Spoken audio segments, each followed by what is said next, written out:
ሚኒስተራት ጉዳያት ወፃኢ ኤርትራን ግብፅን ብናይ ስልክ ጻውዒት ተራኺቦም ትማል 3 ሐምለ ሚኒስተራት ጉዳያት ወፃኢ ኤርትራ አቶ ዑስማን ሳልሕ ምስ መዘኑ ሚኒስተር ጉዳያት ወፃኢ ግብፂ ባድር ዓብዱልዓጢ ናይ ቴሌፎን ርክባት አካይዱ እቲ ርክብ ከም መቐፀል ተቀዲሙ ክካየድ ዝጸንሐ ክልቲያዊ ምምኽኻር ኮይኑ ነቲ ኣብ ዞባ ቀርኒ ኣፍሪቃን ቀይሕ ባሕር እንዳሓየለ ዝኸይድ ዘሎ ሕድሕድ ሃገራት ምትእስሳርን ምትሕብባርን ዝሕይል ምዃኑ ክፍለጥ ተኻኢሉ ብተወሳኺ ክልቲኦም ወገናት ንምዕባለታትን ኣንፈታቱን ግርጭት ሱዳን ንሰላምን ጸጥታን ዞባና ቀርኒ ኣፍሪካ ቀይሕ ባሕርን ክብድህ ዝኽእል ምዕባለታት ዓሚቆም ዳህሲሶም ኤርትራን ግብፅን ብፍላይ ኣብ ዝቐረበ እዋን ሰላምን ጸጥታን ዞባ ቀይሕ ባሕር ንምርግጋጽ ውህድን ኣድማዕን ምትሕብባር የካይዳ ምህላወን ይፍለጥ።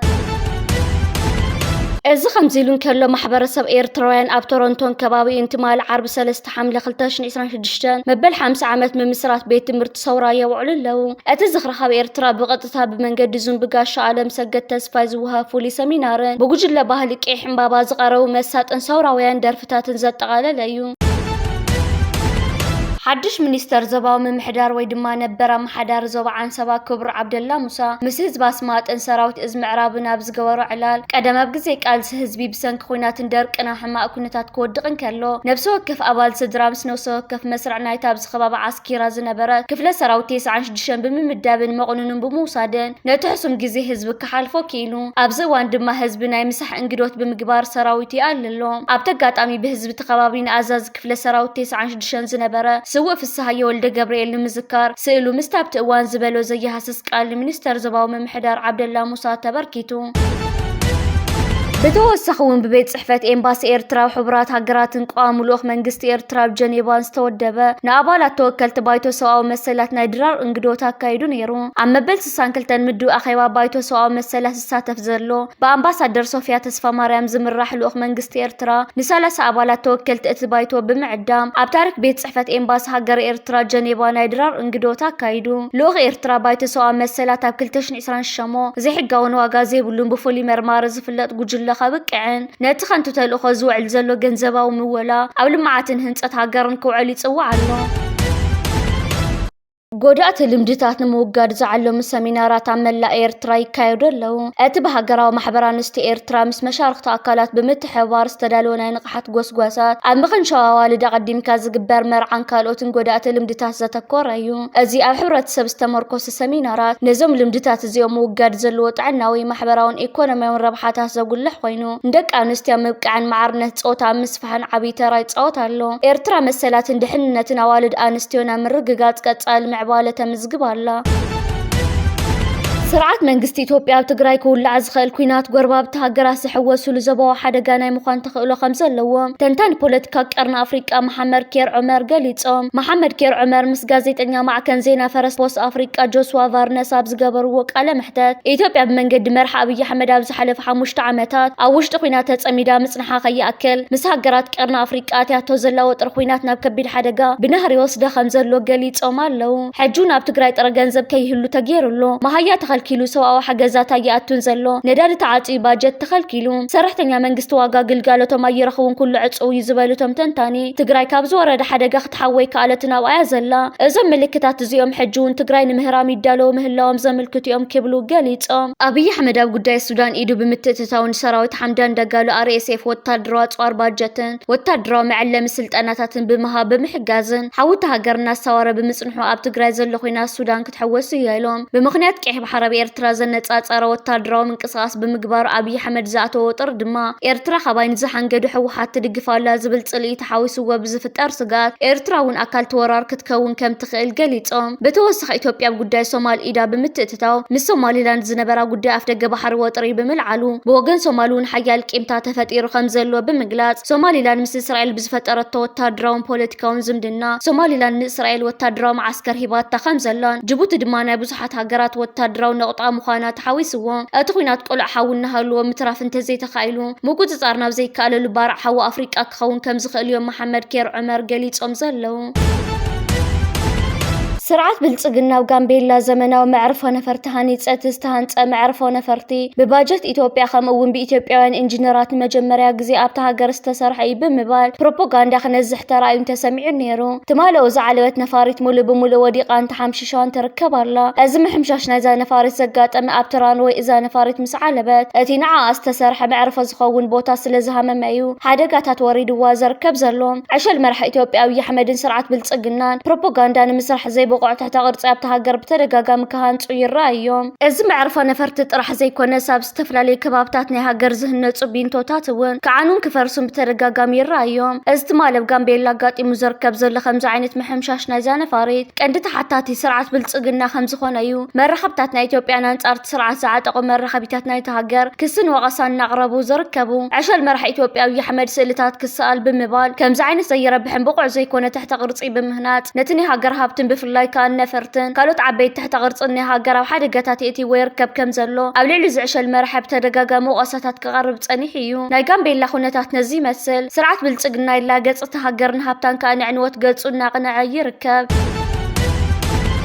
ስርዓት ብልጽግናን ሽመልስ ኣብዲሳን ሓይልታት ጽምዶ ሃንደበታዊ መጥቃዕቲ ኣካይዶም ኢልና ክብሉ ትማል ኣማሲ ክስታት ቀሪቡ ይርከብ ኣሎ። ኣብ ውሽጢ ክልል ኦሮሞ ወለጋ ብዝተኻየደ መጥቃዕቲ ፋኖን ካልኦት ዕጡቃት ሓይልታትን ፈፂሞሞ ብዝተባሃለ 11 ሚሊሻታትን ዕጡቃትን ናይ ክልል ኦሮሞ ከም ዝተቐተሉ ሽመልስ ኣብዲሳ ድሕሪ ምሕባር እቶም ዕጡቃት ነዞም ሰባት ድሕሪ ምቕታል 40 ዝኣኽላ ከብትን ጤለ በጊዕን ዘሪፎም ናብ ክልል ኣምሓራ ሰጊሮም ክብል እዩ ኣብዚ ጸብጻባትን ክስታትን ኣቕሪቡ ዝርከብ ዘሎ። ሽመልስ ኣብዲሳ ሓይልታት ጽምዶ ተባሂሎም ቀሳቀሱ ዘለው ንኢትዮጵያን ክልል ኦሮሞን ንምሕማስ ዘካይድዎ ዘለዎ ምንቅስቃስ ከምዚ ዓይነት ወታደራዊ መጥቃዕቲ ምግባር ቀፂሎምዎ ይርከቡ ኣለው። መንግስቲ ኢትዮጵያ ብዓብዪ ከዓ ምክልኻል ናይቲ ሃገር ነዚ ግበር ዘሎ ከምዚ ዓይነት ሓደገኛ ተግባራት ብቕፅበት ደው ከብሎን ስጉምትታት ክወስድን ፃውዒታትና ነቕርብ ክብል ሽመልስ ኣብዲሳ ክጣራዕ ተሰሚዑ ይርከብ ኣሎ። ኣብ ክልል ኦሮሞ ንዘጋጥም ከምዚ ዓይነት ተደጋጋሚ መጥቃዕቲ ከም በዓል ሽመልስ ኣብዲሳን ካልኦት ዕውራት ሰበስልጣን ናይ ስርዓት ብልጽግና ምስ ጽምዶን ኤርትራን ግብፅን ሱዳንን ብምትሕሓዝ ነቲ ኢትዮጵያ ብሰበብ ባሕርን ኣፍ ደገ ባሕር ናብ ልዕሊ ህዝብን መንግስትን ኤርትራ ክተካይዶ ትደሊ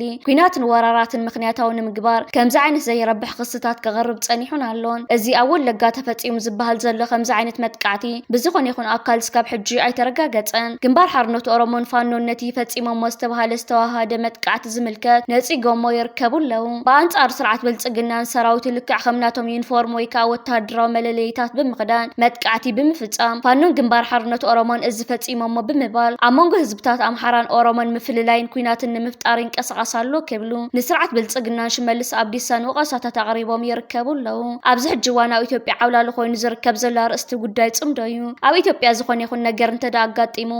ጽምዶ ምባል ሓደ ካብቲ ፋሽን ኮይኑ ዝርከብ ዘሎ ጉዳይ እዩ።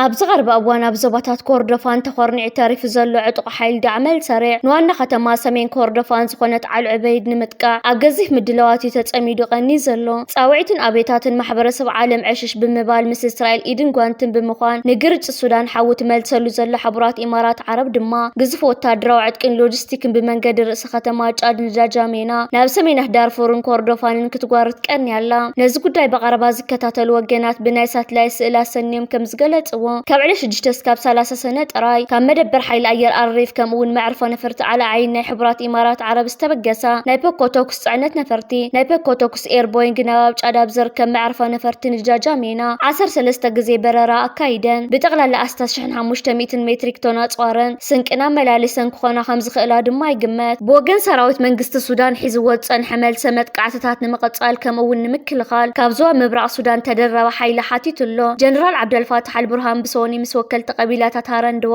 ኣብ ካርቱም ርክባት ኣካይዱ ነይሩ። ሰራዊት ምብራቕ ሱዳን ድማ መሰልጠን ማእከላት ጸንሑ ሰራዊት 3 ኣሃዱታት ናበይ ምዃኑ ዘይተፈለጠ ቦታታት ምንቅስቓሱ ኣብ ገጻት ማሕበራዊ መራኸቢታት ነበርቲ ከተማ ከሰላን ፖርት ሱዳንን ብሰፊሑ ክንገር ቀኒሎ። እዚ ከምዚ ኢሉ እንከሎ ፍሉይ ልኡኽ ፕሬዚደንት ዶናልድ ትራምፕ ኣብ ሃገራት ዓረብን ማእከላዊ ምብራቕን መስዑድ በውልስ ፕሬዚደንት ልኡላዊ ባይቶ ሱዳን ጀነራል ዓብደልፋታሕ አልቡርሃን ንሓድሽ እማመ ሰላም ምቕባሉ ብኽልተ ሰነ ማስዩ ገሊጽሎ። እቲ ሓድሽ ተበግሰ እማመ ሰላም ብመንጎኝነት ግብፅን ስዑድ ዓረብን ዝተበጽሐ ምዃኑ ድሕሪ ምንጻር ብወገን ዳዕመል ሰሪዕ ዘሎ ግብረ መልሲ ግን ዛጊድ ዝተፈለጠ የለን። شعبي أتصبح أنت خمسة قاطمون كلهم تخلوتات أو قمة أتي زوجات أتخجبر زخلو جزء بوليتيكون وتدرون تمكرو زلو حيليو جلفاف حيل بلتسجنات أرجعت أقعزي أي جنو أخركب استرخبت وارك مكالوي كنجد فولي حالم نيري خونيو أبزاس النعهات عاوت إثيوبيا خاولو من دحارز خون فكيس يخون كبيدت وارك عتاقين فكرنينا هزبتات بسلام وفي رمزات ولو سلام معبالن مسترات كم متزخل تبقسوتات ويلكامي ملسنا قالجن كاولو من دحار حاول عيش البوليتيكينياتات لعلو دما بدرساني صوت زانتان تنقولان هاتياوت امبراطوريا إثيوبيا زعود سخراماتا يجبان مصا عدل حزبتا سمين تግራይ امحاران عفارن تخونه كاولم ندحار مس مصا عدل هاجرنا ኤርትራ ዘተኣሳሰሮ ጂኦግራፊ ባህልን ልምድን ጥራሕ ዘይኮነ ሰናይ ድሌትን ተበግሶን ልዕሊ ኩሉ ድማ ዲሲፕሊንን ነዚ ክቡር ዕላማ ዝኸፈልዎ መስዋዕትን ጥራዩ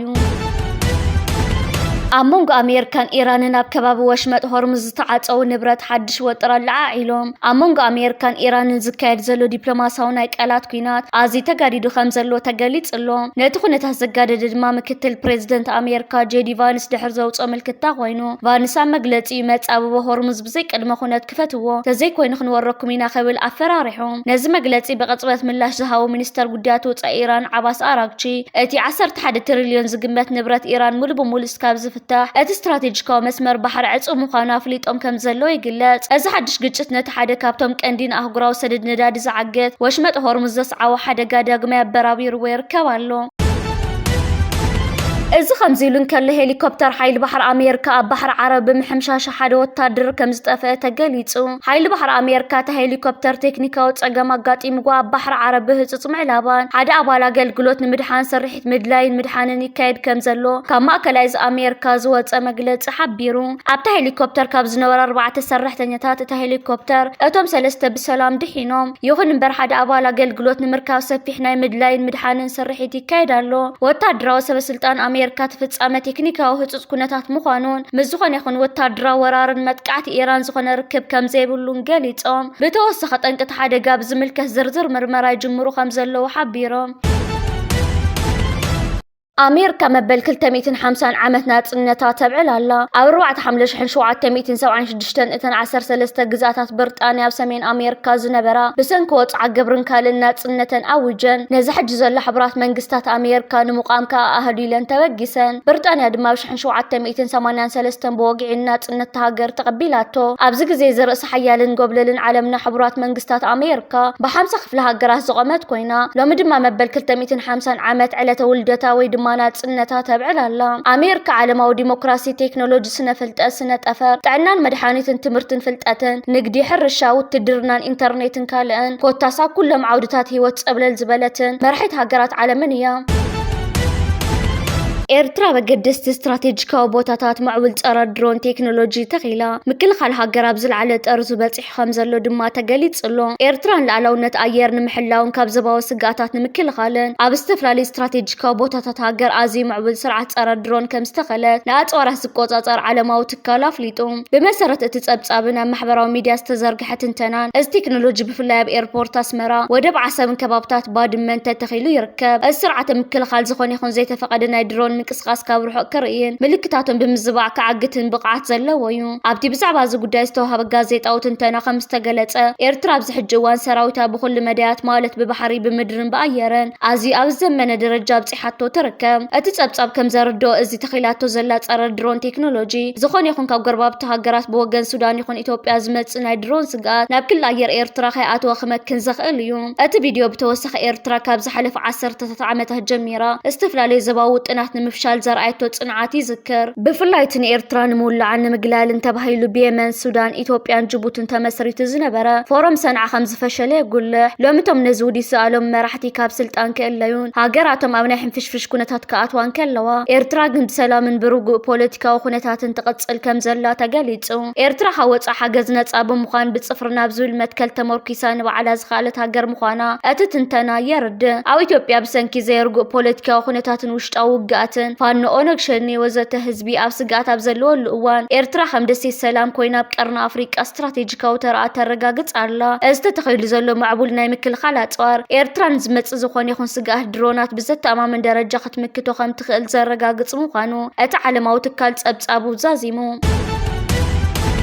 ናብ ካሊ ዜና ምስ ንሰገር ውሽጢ ሃገር ዝርከባ ኩባንያታትን ናይ ወፃኢ ሃገራትን ኣብ ኤርትራ ኣትየን ይርከባ ከም ናይ ቻይና ግብፂ ኢጣልያን ስዑድ ዓረብን ብምትሕብባር ስራሕ ዘሎ ዓበይቲ ስራሕቲ ህንፀት መንበር ኣባይቲ እዩ ከምቲ ፕሬዝደንት ኢሳያስ ኣፈወርቂ ዝገለጸ ሕጽረት ኣባይቲ ንምፍታሕ መንግስቲ ኤርትራ ሓጺር እዋን ዓበይቲ ስራሕቲ ክሰርሕ ምዃኑ ሓቢሩ ነይሩ እዚ ሕጂ ስራሕ ዘሎ ህንፀት መንበር ኣባይቲ ኣብ ከተማ ኣስመራን ካልኦት ዞባታትን ዝካየድ ዘሎ ዓበይቲ ፕሮጀክታት እዩ ግብፃዊ ኩባንያ ህንፀት ኣባይቲ ዝነጥፍ ናብ ኤርትራ ኣትዩ ይርከብ እዚ ዓብይ ኩባንያ ግብፂ ምስ መንግስቲ ኤርትራ ብምትሕብባር ዓበይቲ ስራሕቲ ክሰርሕ ትጽቢት ይግበር እዚ ኩባንያ እዚ ኣብ ደረጃ ኣፍሪቃ ብበዝሒ ስራሕቱ ዝፍለጥ እዩ ምሕዳስ መዕርፎ ነፈርቲ ኣስመራ ዓብይ ስራሕ ክግበረሉ ተዳልዩሎ ሓድሽ መተሓላለፊ ምስፋሕን ዘመናዊ ንምግባርን ልዕሊ 340 ሚልዮን ዶላር ክውፃእ ከም ዝኾነ ተገሊጹ እዚ ስራሕ እዚ ምስ መንግስቲ ኤርትራ ብምትሕብባርን ብሽርክነትን ክስራሕ እዩ እዚ ኸኣኒ ኤርትራ ካብቲ ዘለዎ ዓቕሚ ብተወሳኺ ዓመታዊ እስካብ 2.5 ሚልዮን ጋያሽ ክትቅበል ዓቕሚ ክህባ እዩ ኣብዚ እዋን ካብ ዘለዎ ዓቕሚ ብተወሳኺ ድማ